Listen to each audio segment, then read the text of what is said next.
Debra Baldwin in my garden, or maybe I should say in a miniature garden. A friend had gotten a fire pit from a community website for free in such a great shape and size. We decided to drill holes in it and plant it, and I had these little miniature buildings. They're little California missions from the 90s that I picked up at a thrift store. And so we created a landscape, a mountain landscape, using upright pieces of flagstone left over from a paving project. You know, this is similar to a project in my own garden shown in my book, the second edition of Designing with Succulents, but you could do it. All you need is an old fire pit and a few buildings and some imagination. We're going to create a fantasy themed scene, an aerial view. So it's our early California valley. That we had to go with very delicate tiny plants. This looks like a small plant until you put it next to a building, and then it's as tall as the building itself. So scale and proportion is important whenever you're doing a miniature landscape. Think about the little tiny people in the doorways and stuff, just how large these plants are going to look. So these are suggesting mountain receding into the distance. This is going to be an adventure with a destination, a river that flows down into a basin, a lake down here at the bottom, a mirror, reflect the sky, and an entry point for people who are going through this scene. So let's position our little buildings. They're not necessarily the kind of thing that you're going to find when you go to a thrift store, but if you keep your eyes open and you go to import stores and other places that sell miniatures, you'd be amazed at what you find. A mountain that originates the water that flows down into the lake. No rock landscape has only one size of rock. I don't want the potting soil to show. This on top of the soil even before I start to plant.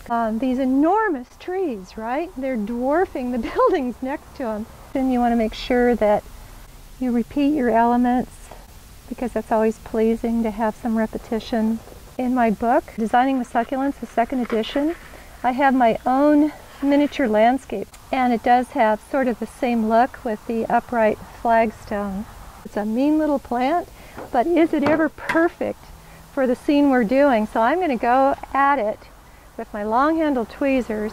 I like the idea of not being able to see every bit of the scene at once, because what's concealed is mysterious.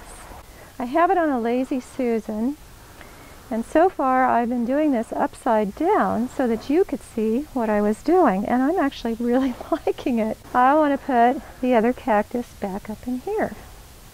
These sort of suggest giant agaves, don't they? These little haworthias. So where am I positioning these? Just, you know, for balance, keeping in mind our stream's going to flow into the lake from the mountains in an S shape. If you're into hiking and going into the wilderness, you're curious about what's up here, you can only see a suggestion of a building here, so you want to see more. So this is a nice little cremnisedum.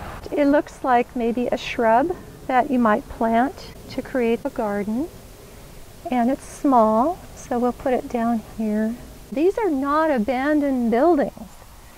People use these buildings. There's a reason for these buildings to be here. They have gardens. Oh, and they have weeds too. Little aloes. Look at how beautifully they come apart. Just when things are getting a little crowded, I have all these great little plants to work with. Just tuck in here and there because I'm running out of space. You know, it's okay if other things might be listing to one side, like your rocks, but humans never live in buildings that aren't level. So nothing is going to shatter your illusion quicker than a building that's tipped over. Most good artistic compositions have some negative space to relieve the eye of, and that's true in larger landscapes as well. You know why I got this cactus, right? Look at those wonderful little offsets. Aren't they perfect for this? Harvest them from the mother plant. Oh, lovely. Just snapped right off. Look at that. Comes with its own little roots. Cactus is not all that difficult, like a feral cat. Know how to tame it. Aren't they going to get big? Well, yeah, but you know, cactus grow really slowly. variegated elephant's food, just for contrast. You can use cuttings. You don't have to use rooted plants. And I'm planting in clusters. The more you progress with your composition, you have to dribble it more with your hands. This is a top dressing that looks like it could have crumbled away from the larger rocks in the landscape. See, you reach a point where more is less. Create the sense of great distance. Repeat in the background a much smaller version of what's in the foreground. I just happen to have the dwarf variety of this Crassula tetragona. This is Crassula tetragona minima. Now, if you think it looks a lot like Sedum angelina, well, it does, and you could use Sedum angelina.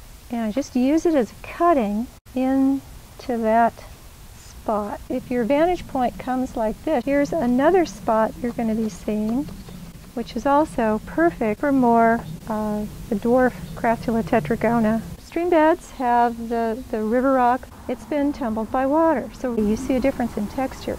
I have a whole palette of rocks in glass containers to use to enhance container compositions. Cactus and Succulent Society shows have rock vendors, have great top dressings. Sand is typical of a stream bed. Create a beach.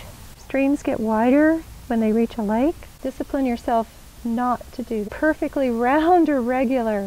Blue sparkles, not to replicate water so much as water reflecting the sky. That's what it needed, something with a finer texture. Keep our lake nice and clean. The magic you're aiming for in a miniature landscape. Look at something as tiny and how big it is. You can get carried away with that suggestion of human habitation with little miniature people, horses. That would be completely appropriate for a children's project. In a moderate climate, could go outside or keep it on a sheltered patio.